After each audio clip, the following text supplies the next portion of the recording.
kita awali dengan membentuk keyakinan kelas 81. Bapak sebagai wali kelas akan mengajak kamu untuk membuat keyakinan kelas.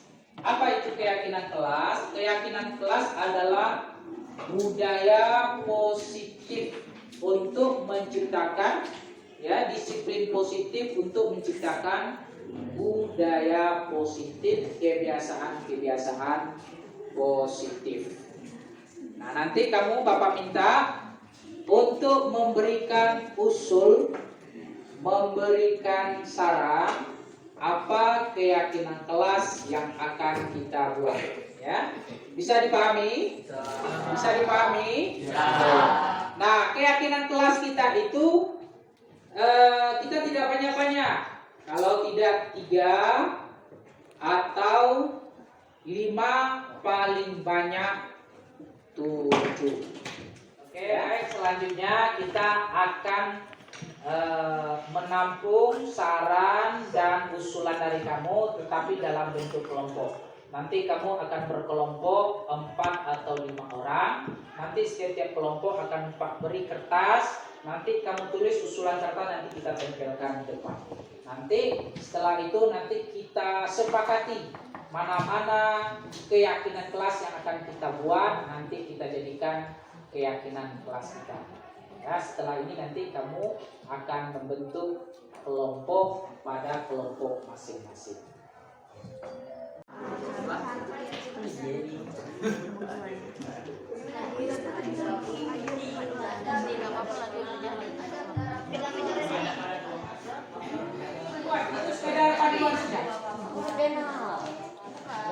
Nanti masing-masing kelompok nanti akan ditempel sini barisnya.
Ya, tak apa-apa, yang penting leretannya ke bawah nanti.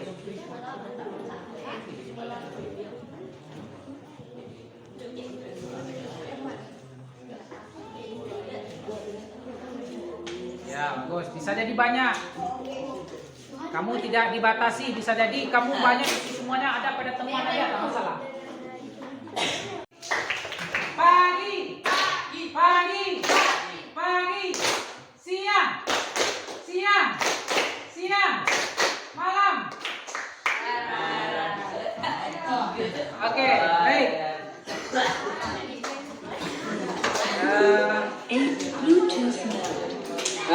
Coba kita perhatikan ini. Kawan-kawan kamu sudah membuat keyakinan kelasnya masing-masing. Coba kita simpulkan. Kira-kira nomor 1 apa, nomor 2 apa? Pak Mantu siapa namanya ini? Kamu minta ke depan. Kamu buat bentuk cahaya bagus. Sini keyakinan kelas apa 1 buat di sini. 1 sesuai sampai tangan. Nanti Pak bacakan. Ya. Sini buat keyakinan kelas sampai mana tangan? Ya, keyakinan kelas 81. Kita sekarang mau menyepakati apa keyakinan kelas kita. Yang pertama, kita mulai dari sini. Kalau kita lihat sini, tak menjalankan ibadah, menjalankan ibadah sesuai agamanya, taat pada Tuhan. Berarti kuncinya di sini ada taat ya. Berarti taat menjalankan ibadah agama. Sesuai? Ya, jadi 1 buat. Taat menjalankan ibadah agama atau taat dalam menjalankan cara data. Hah? Siapa? Lena, kamu catat nih ya di bukunya. Tadi buku udah. Nah, nanti di ya. Nah, sekarang Bapak minta 1 orang untuk membacakan keyakinan kelas ini. Cara ini. Assalamualaikum warahmatullahi wabarakatuh. Baiklah kawan-kawan, saya akan membacakan, ini contohnya aja ya. Keyakinan kelas 81. 1. Taat dan menjalankan agama. 2. Aktif sampai 5. Kemudian berikutnya demikian keyakinan kelas yang kita sepakati bersama. Assalamualaikum warahmatullahi wabarakatuh. Siapa yang bisa? Anak bisa? Hah? Dengan suara keras? Ya? Nas. Ada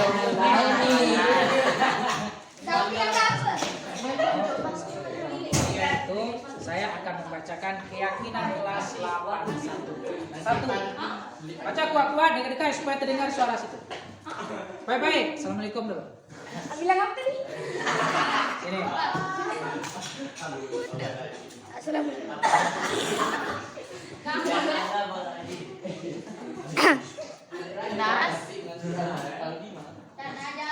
Assalamualaikum warahmatullahi wabarakatuh. Saya akan membaca keyakinan kelas 81. 1. Taat dalam menjalankan ajaran agama. 2. Aktif dalam belajar dan menjaga ketenangan. 3. Bersiap sopan dan santun pada semua orang. 4. Amanah dalam setiap tugas. 5. Senantiasa membantu dan bekerja sama. Demikian. Warahmatullahi wabarakatuh. Ya, oke, baik. Selanjutnya di beberapa orang kita minta ini udah siap dicatat. Kamu supaya membacakan sambil dicatat nanti karena menghadap ke depan nanti. Udah siap catat? Nah, siap catat. Assalamualaikum warahmatullahi wabarakatuh. Waalaikumsalam warahmatullahi wabarakatuh. Di sini saya akan membacakan keyakinan kelas 81.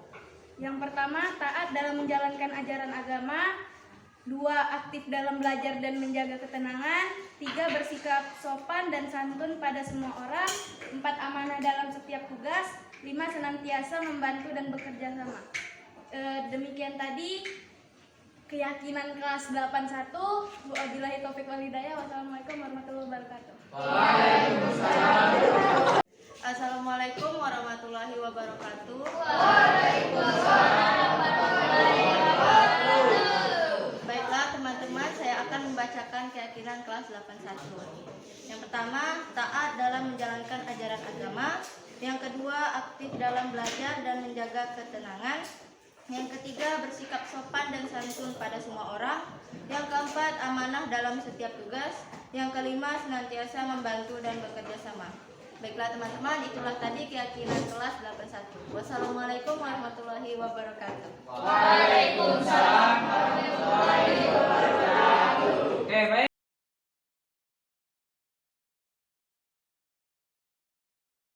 Habib, Pak.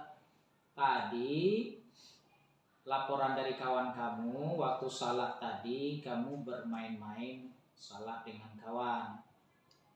Iya Pak, tadi saya sholat bermain-main. Oh, kamu bermain-main ya.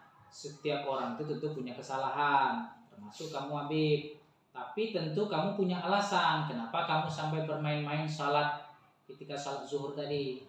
Tadi kan saya diinjak Pak. Kakimu diinjak. Iya, Pak. Siapa yang injak? Gusti. Gusti. Jadi, Saya injak balik. oh kamu injak balik. Iya. Kamu kan tahu Habib, dalam keyakinan kita boleh nggak kita salat itu bermain-main? Tidak, Tidak. Kenapa tidak boleh Habib? karena sholat menghadap Allah. Oh, salat menghadap Allah. Jadi kita tidak boleh main-main menghadap manusia aja, kita tidak boleh main-main.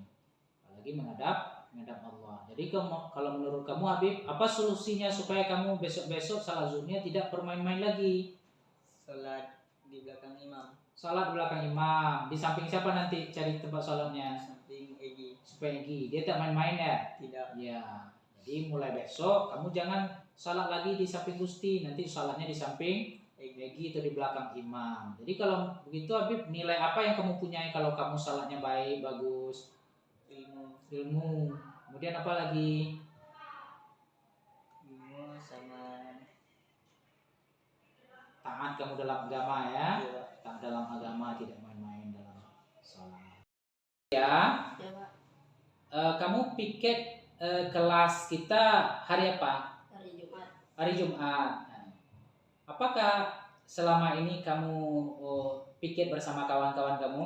Tidak Pak. Tidak. Bapak menyadari juga setiap orang itu pasti punya kesalahan, termasuk kamu tidak piket kan? Tentu kamu punya alasan. Apa alasannya sehingga kamu tidak piket bersama kawan-kawan? Saya Jumat pegang kunci rumah, adek ini tunggu di luar.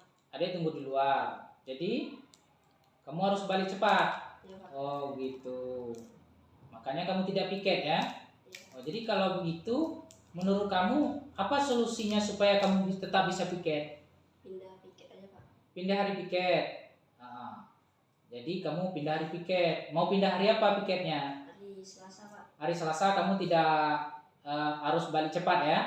Oke, hari Selasa nanti Bapak musyawarahkan yang kawan lagi supaya kamu kawan-kawan nanti bisa piketnya hari Selasa, yang hari Selasa nanti pindah hari Jumat. Ya. Ya Pak. Nah, mudah kamu tidak terlambat lagi ya. Jadi kalau kita ini harus bertanggung jawab, harus piket bersama. Jadi nilai-nilai apa yang kamu punya itu kalau kamu ikut piket? Berarti kamu bertanggung jawab ya. Bertanggung jawab bersama-sama dengan kawan. Jadi kamu tidak ego lah gitu ya. Kita sama-sama piket ya. Jadi begitu Surya, dan minggu depan kamu bisa piket sama-sama dengan kawan. Ya Pak. Bismillahirrahmanirrahim. Assalamualaikum warahmatullahi wabarakatuh. Waalaikumsalam warahmatullahi wabarakatuh. Alhamdulillahirrahmanirrahim. Wassalatu wassalamu ala asrafil anbiya'i wal mursalin Sayyidina wa maulana Muhammadin amma ba'du. Yang pertama dan yang paling utama, marilah senantiasa kita mengucapkan syukur alhamdulillah kehadiran Allah Subhanahu wa taala karena kita masih diberi kesempatan bisa berkumpul di multimedia SMP Negeri 11 Tanjung Pinang. Salawat beriring salam tak lupa kita haturkan kepada junjungan alam Nabi Muhammad Sallallahu Alaihi Wasallam dengan mengucapkan Allahumma sholli ala Sayyidina Muhammad wa ala ali Sayyidina Muhammad. Yang sama-sama kita hormati Bapak Wakil Kepala Sekolah Pak Sugianto, yang sama-sama kita hormati Bapak calon guru penggerak angkatan 7 Bapak Indra Jaya, dan Bapak Ibu guru serta staf tata usaha yang berbahagia. Izinkan pada pagi hari ini Bapak Indra Jaya akan menyampaikan aksi nyata modul 1.4 tentang budaya positif. Banyak hal yang akan disampaikan oleh beliau, maka diharapkan Bapak Ibu semuanya bisa memberi masukan, memberi kontribusi apa yang perlu untuk ditingkatkan. Kepada Bapak Indra Jaya, waktu dan tempat disilahkan.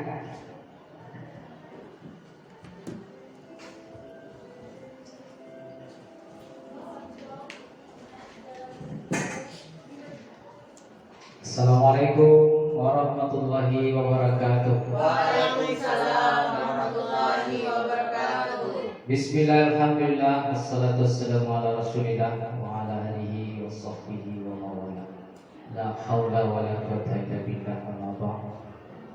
Yang sama-sama kita hormati Ibu Kepala Sekolah, yang sama-sama kita hormati Ibu Wakil Kepala Sekolah, Bapak Wakil Kepala Sekolah, yang sama-sama kita hormati Bapak Ibu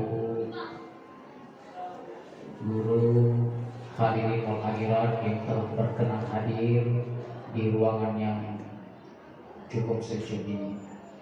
Bersyukur kita kepada Allah Subhanahu wa taala atas segala limpahan rahmat dan karunia kepada kita. Salawat dan salam kepada junjungan kita Nabi Muhammad sallallahu alaihi wasallam. Allahumma shalli ala sayyidina Muhammad. Bapak Ibu, apa kabarnya pagi ini? Luar biasa. Allahu Akbar. Baik, izinkan kami menyampaikan sesi berbagi tentang budaya positif. Bermula dari keinginan untuk menciptakan suatu budaya yang baik di sekolah, diawali dengan disiplin positif. Dalam memahami budaya positif, ada beberapa teori, ada beberapa paradigma, dan ada beberapa pemahaman yang akan kita sama-sama sampaikan dan kita diskusikan. Yang pertama adalah paradigma mengontrol. Apa itu paradigma mengontrol? Adalah suatu paradigma, mungkin kita guru, bahwasanya kita bisa mengontrol murid. Maka dalam teori ini, bahwasanya berdasarkan teori ini, kita pada dasarnya tidak bisa mengontrol murid. Yang mengontrol murid itu adalah dirinya sendiri, bukan kita. Maka dari teori-teori ini, maka berkembang teori lain untuk mendukung ini, adalah untuk menyampaikan bahwasanya setiap anak yang kita lihat apa yang kita lakukan, maka teori berikutnya menyatakan setiap perilaku itu ada tujuannya. Kenapa anak siswa berbuat seperti ini? Ada dalam teori motivasi ini, anak yang berbuat itu ada 3 hal saja. Yang pertama, mungkin dia untuk menghindari hukuman, maka mau dia berbuat. Kalau tak ada hukuman itu longgar, maka dia melonjak dari perangai. Nah, ini teori yang pertama. Maka teori ini kalau menurut ini adalah itu masih motivasi dari luar. Jadi kalau tak ada motivasi dari luar, dia balik lagi ke kau masih seperti yang dulu. Teori ini mengatakan seperti itu. Yang kedua, naik sedikit untuk mendapatkan imbalan, untuk dihargai, ya, untuk diberikan penghargaan. Tapi ini masih motivasi dari luar. Kalau tak diberi imbalan, dia juga masih kembali seperti yang dulu. Karena tak ada imbalan. Nah, biasanya ini dapat hadiah, dapat makan, dapat jalan-jalan, ini tak ada lagi, dia kembali lagi. Maka ini juga dikatakan belum terubah. Maka menurut teori ini, agar tercipta disiplin positif menuju budaya yang positif, maka yang harus kita arahkan anak itu atau siswa adalah bagaimana dia mampu menghargai dirinya sendiri, karena dia merasa ini adalah kepentinganku sendiri. Maka untuk menciptakan itu, maka para ahli menyampaikan itu bisa dilakukan diawali kalau di sekolah adalah dengan keyakinan kelas. Ya, Bapak Ibu yang saya hormati, kemudian dalam keyakinan kelas ada beberapa tahap yang harus kita lakukan. Jadi dalam keyakinan kelas ini bukan sekolah atau guru langsung membuat peraturan. Kalau terlambat sekian, kalau tidak masuk berdiri, kalau ini tidak. Tapi adalah guru beserta siswa menyepakati apa kira-kira nilai atau norma yang menjadi keyakinan kelas, dan dia itu tidak banyak-banyak. 3, 5 paling lamanya 7. Artinya yang mudah diingat siswa. Ini tujuannya apa nanti? Ketika ada persoalan, ketika ada masalah, maka kita kembali kepada keyakinan kelas. Bapak Ibu, sebelum kita masuk ke keyakinan kelas, kita lanjutkan dulu mengenai teori kontrol. Jadi keyakinan kelas ini nanti hubungannya dengan posisi kontrol. Nah, ini di sekolah kita. Kita ingin melihat menurut para ahli untuk mengontrol siswa, maka katanya ada 5 teori. Ada 5 perilaku yang guru lakukan dalam mengontrol siswa. Yang pertama, guru posisi kontrol itu adalah penghukum. Jadi ini dia memberikan hukuman kepada siswa. Kalau lakukan dia, ciri-ciri guru ini biasanya kalau menurut teori ini, dia itu membentak-bentak, marah, temperamental. Kemudian dia memberi hukuman menurut dia. Nah, kau posap 5 kali, kau posap 10 kali, kau berdiri di depan, kau tak boleh masuk kelas. Nah, ini teori ini. Dia emosional dan hukumannya tergantung dia. Hari ini mungkin anak disuruhnya hormat bendera, besok mungkin disuruhnya lari keliling 1 keliling, mungkin besok disuruh push up. Maka menurut teori ini tidak bagus untuk pendidikan.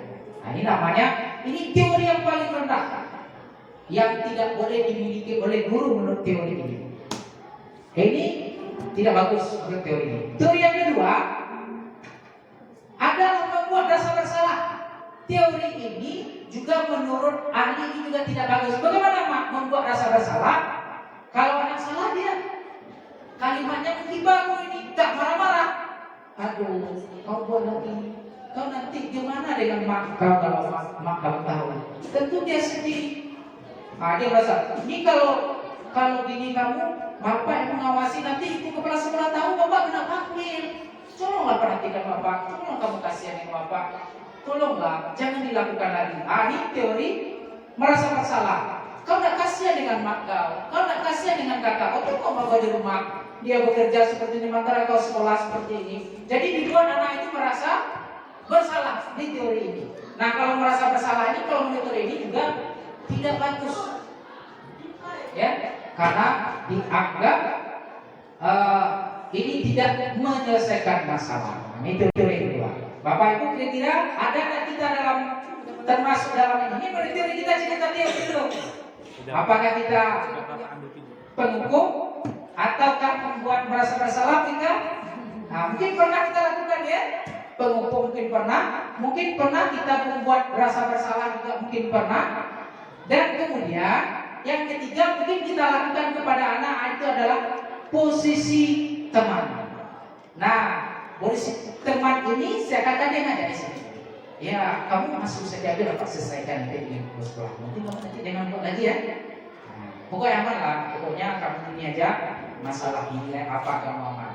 Bapak yang tanggung jawab. Wah, seakan-akan anak itu merasa terlindungi. Wah, dan ini akibatnya anak ini akan tergantung dengan orang tersebut. Dan kalau diperintah oleh guru lain dia tak mau lagi, karena dia sudah merasa ada yang melindunginya. Ini juga berbahaya. Sehingga ada timbul ketika satu guru berita mau, guru lain minta dia tak mau. Kalau menurut teori ini disebabkan oleh posisi teman ini. Juga menurut teori ini juga tidak baik karena masih motivasi ekstrinsik, masih motivasi dari luar dirinya. Kemudian yang keempat, posisi pemantau. Nah, kalau posisi pemantau ini menurut teori ini Ini sudah mulai agak bagus. Apa itu musik pemantau? Gurunya dia tenang-tenang aja. Dia tidak marah-marah. Dia tidak temperamental. Kamu sini, kamu tahu berapa lama kamu terlambat? Ya Pak, 15 menit. Kamu sudah tahu konsekuensi peraturan sekolah kita? Sudah Pak, apa konsekuensinya? Oh Pak, berarti saya nanti istirahat, tak istirahat 15 menit Pak dalam dia. Sesuai dengan peraturan kita, maka nanti kamu istirahat, kamu tidak istirahat, kamu tetap di lokal. Jadi dia humble gurunya, tenang, tidak tidak bentak-bentak, tidak marah-marah, tetapi dia apa konsekuensi yang tidak buat. Maka ini sudah cukup bagus menurut teori ini. Nah inilah disebut dengan teori pemantau dalam teori. Mungkin kita juga sudah melakukan ini. Apa peraturan kita kalau misalnya terlambat masuk kelas? Kamu tahu kesepakatan kita, peraturan kita? Nah, silakan lakukan. Dia tak marah-marah guru ini. Ini namanya teori pemantau.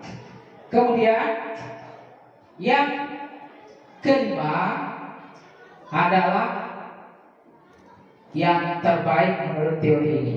Teori yang kelima itu adalah manajer. Manajer itu pada hakikatnya adalah anak itu menemukan sendiri solusi apa yang dia harus lakukan. Ya. Maka menurut teori ini, dalam teori manajer ini adalah teori yang terbaik. Dia berwajah tulus, tidak sikap, tidak dibuat-buat. Maka dalam teori ini dikenal dengan segitiga restitusi. Jadi dalam teori ini untuk menyelesaikan persoalan siswa, maka yang dilakukan adalah segitiga restitusi. Nah ini segitiga restitusi. Nah seperti ini. Nah dalam segitiga restitusi ini ada 3 langkah yang dilakukan. Dalam 3 langkah yang dilakukan, yang pertama adalah menstabilkan identitas. Jadi dalam teori ini adalah ibarat tegangan listrik tinggi, maka dia harus diredahkan dulu tegangannya itu. Nah, ini kalau kita tengok, yang menstabilkan identitas, guru berkata, kalau anak datang dia sudah marah-marah, siap berkelahi ini. Dia datang, dia sedang panas-panas nih. Maka menurut teori ini tidak boleh langsung dimarahi. Kau salah segala macam. Maka dalam teori ini tidak boleh dimarahi langsung. Tapi gimana? Distabilkan identitasnya. Apa distabilkan identitasnya? Bahwasanya kita katakan dengan anak, setiap orang itu akan berbuat kesalahan, termasuk juga kamu. Mulai terbentuk. Berarti, jadi tidak dimarah-marahi menurut teori ini. Tapi distabilkan identitasnya, ibarat terapung listrik dari tegangan tinggi kita masukkan terapung, jadi dia stabil dulu. Nah setelah dia stabil, jadi dalam ini boleh kita pakaikan kata-kata Bapak tidak tertarik untuk mencari tahu siapa yang benar, siapa yang salah. Oh berarti dia sudah tahu Bapak ini berarti tidak mau adil, tidak menyalahkan saya. Dia mulai stabil dia. Dia pikir tadi kan kita datang langsung main tampar, mentebleng, langsung marah-marah. Enggak. Jadi ini distabilkan namanya identitas. Nah setelah distabilkan identitas, berikutnya adalah validasi kebutuhan. Kita melihat sebenarnya apa penyebab anak ini melakukan ini. Ya. Jadi kita tanya, Bapak yakin kamu melakukan ini tentu ada yang menyebabkan. Apa dasar kamu sehingga kamu melakukan ini? Nah ini disebut dengan validasi kebutuhan. Kita validasi kebutuhan. Sebenarnya kebutuhannya apa sesuai? Nah dalam validasi kebutuhan ini, biasanya kita memakai macam perkata-kata.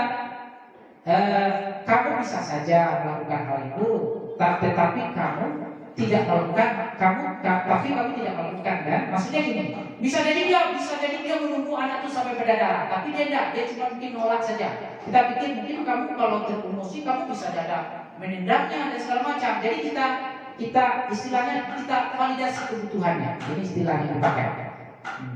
Kemudian selanjutnya terakhir setelah divalidasi maka kita masuk dalam segitiga restitusi itu menanyakan keyakinan. Nah, Nah, inilah yang berhubungan dengan keyakinan kelas. Apa maksudnya menanyakan keyakinan?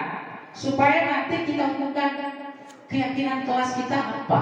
Nah, sini kalau yang di kelas kita apa yang telah kita perbuat di kelas kita. Nah, dari keyakinan kelas ini kita tanyakan dengan anak, apa yang telah kita sepakati dari keyakinan kelas kita.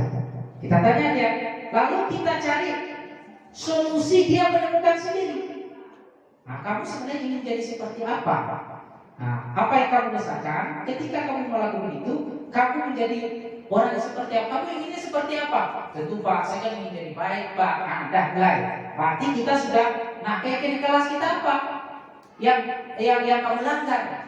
Nah, jadi kita ke keyakinan kelas. Maka dalam untuk mencari solusi ini, maka anak itu sendiri kita katakan. Jadi menurut kamu, karena kawan kamu sudah sampai kajian baginya lepas, menurut kamu apa yang harus kamu lakukan? Ya Pak, nanti akan saya cairkan Pak. Berarti dari dia sendiri timbul untuk menjelaskan masalah. Jadi dia merasa puas. Ini yang namanya menanyakan keyakinan. Nah, bagaimana contoh keyakinan kelas? Ini ada praktek-praktek yang kelas yang telah saya lakukan. Nah, di sini saya akan tampilkan beberapa buah Bapak Ibu. Nah, ini contohnya yang pertama. Anak itu kita kumpulkan, kita cari usul dia sendiri, apa yang diinginkan. Bisa berbuat kelompok, bisa juga masing-masing. Kalau di sini saya buat kelompok Bapak Ibu. Nah, ini kita beberapa video. Nah, ini contohnya berkelompok. Ini dia berkelompok. Nah, dia berdiskusi dengan kawannya, keyakinan kelas apa yang akan dia buat. Nah, kemudian ini contohnya lagi, ya. Kita beri kertas, nah dia nanti membuat berapa nomor. Nah, kemudian keyakinan kelas, ini contohnya dia membuat diskusi. Kemudian hasilnya itu nanti kita minta dia tempelkan. Nah, ini masing-masing tempelkan. Nah, nanti di mana keyakinan yang nomor berapa? Oh, ini masalah ketuhanan. Contohnya misalnya di sini akan saya sampaikan nanti. Di kelas 81 sudah terbentuk 5 keyakinan kelas. Nah, dari diskusi ini. Jadi nanti dia sendiri, nanti anak itu menyampaikan semuanya per kelompok. Nanti kita bilang, ini masalah ketuhanan, keyakinan kepada Tuhan, adab kepada Tuhan, ini kepada guru, ini kepada teman, ini kepada lingkungan. Jadi keyakinan itu yang mudah dia ingat. Nah, ini contohnya, beberapa contoh Bapak dan Ibu keyakinan kelas. Kemudian kita tengok lagi keyakinan. Nah, setelah itu kita rumuskan bersama-sama, maka nanti kita minta siswa itu membacakan sendiri keyakinan kelas dia. Nah, ini contohnya keyakinan kelas. Ada 5 keyakinan kelas, ya, yang dia dapatkan. Nah, jadi ini contoh keyakinan kelas. Dia bacakan satu orang apa keyakinan kelas. Yang pertama itu taat dengan agama. Jadi kalau misalnya dia tidak sholat, nanti kenapa kamu tidak sholat? Jadi kalau dia tidak sholat, kita tidak langsung marahi. Nah, mungkin kamu ada alasan kenapa kamu tidak sholat. Kalau menurut kamu tidak sholat itu, kalau yang kita sepakati keyakinan kelasnya seperti apa? Ya Pak, kan taat. Jadi kalau menurut kamu tak anda? Iya Pak, taat apa? Saya jalan agama. Jadi menurut kamu seharusnya kemana? Ya saya harus taat Pak, kalau salah saya sholat, saya tidak bergurau dalam sholat Pak. Nah, ini namanya dia taat menjalankan agama. Nah, ini yang disebut dengan keyakinan kelas, hubungannya dengan segitiga restitusi. Nah, inilah Bapak dan Ibu beberapa penayangan video tentang pembentukan keyakinan kelas. Juga ada contoh video, nanti ada segitiga restitusi. Nah, yang apa? Yang sudah dibuat, dimana dia pelaksana segitiga restitusi. Nah, ini beberapa pemahaman tentang budaya positif. Kepada Bapak dan Ibu yang bertanya, kami persilakan. Ya, silakan Vika, silakan pertanyaannya.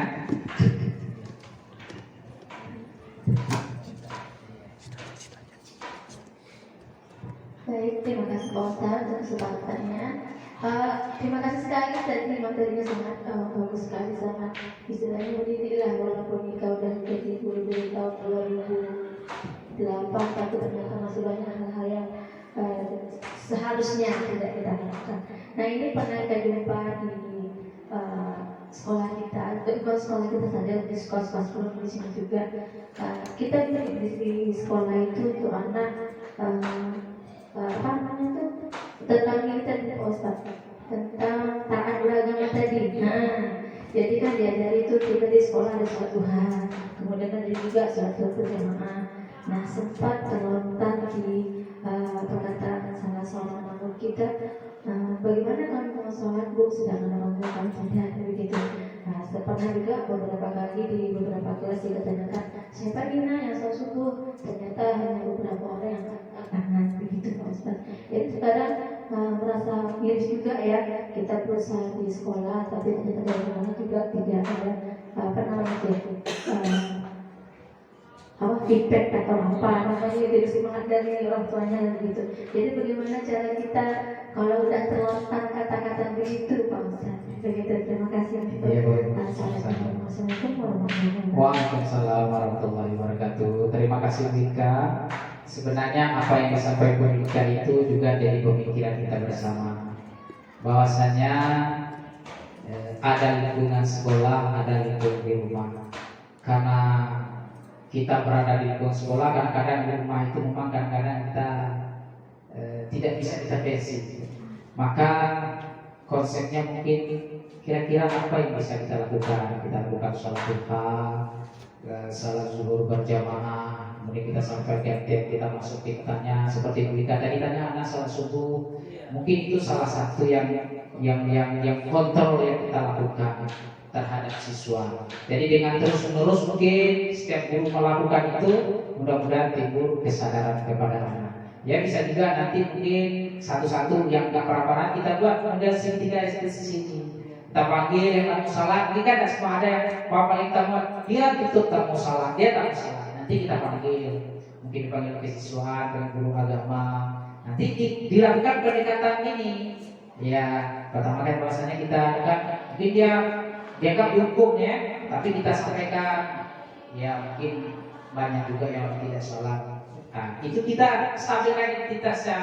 Nah, mungkin yang kedua mungkin kita apa kan? Yang kedua kita validasi.